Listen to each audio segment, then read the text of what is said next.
documentary about David Bowie. The superstar was so creative in the last years of his life. He produced 2 groundbreaking albums and a musical. And now David Bowie, the last 5 years, takes a closer look at the energetic end of his extraordinary career. Deborah Roberts here with that. Hey, Deborah. Hey, George. It's hard to believe that it's been 2 years since the world lost this iconic genius. David Bowie spent more than 50 years creating, shocking, and entertaining with his unforgettable music he worked on until the very end of his life. Well, now this documentary opens a window into those final 5 years. From Rebel Rebel and Fame to Space Oddity, Ground Control to Major Tom, and Let's Dance. while color lights up your face. David Bowie was a transformative figure in contemporary music. Now, a new documentary, David Bowie, The Last 5 Years, takes an intimate look at the artist's final contributions, the albums The Next Day and Black Star, and his musical, Lazarus. You talk to his band members, and they reveal a lot about this man, their deep affection for him, his humor. They genuinely loved him. They genuinely loved him, and I think they admired him hugely, and they still do. He was always funny. He always had a funny sense of humor. He was always joking about things. What about Lazarus? They say in the documentary, we understand that that was on his bucket list. He wanted to do a musical.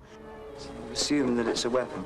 Inspired by the character he played in the 1976 film The Man Who Fell to Earth, Bowie had been wanting to create a musical since the 60s. So when he started Lazarus the musical, my understanding is that he didn't know he was ill. But he was undergoing treatment when it was finishing. He passed away a month after the show's opening night. I was looking for your ass. When you look at Lazarus, the video, I mean, there are a lot of people who say it seemed prophetic. I think a lot of people do say it's prophetic because there he is in a bed and he's bandaged up. But originally, when they conceived of that idea, certainly the video director had no knowledge that David was ill, and I'm not even sure that David knew how ill he was or whether it was going to be terminal. There are 2 Lazaruses in the Bible. One of them comes back to life after all. He doesn't die, he comes back to life when Jesus brings him back to life. So it could also be a sign that this is hopeful. So when he, at the end of that video, he goes back into the closet, which is a joke.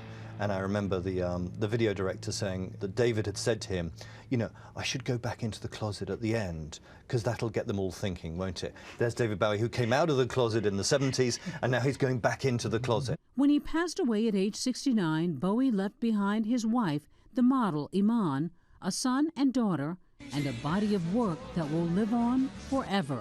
What do you want people to remember about David Bowie? I don't think anything will be quite as beguiling as the music that David Bowie produced. And I think that's why we still care. The end of an era. The end of an era, absolutely right. And who can forget him? The documentary premieres Monday, January 8th on HBO on what would have been Bowie's 71st birthday. And George, sadly, he passed away 2 days after his birthday. Yeah, but I cannot wait to see that documentary. Really cool. Very, very cool. Thanks, Deborah.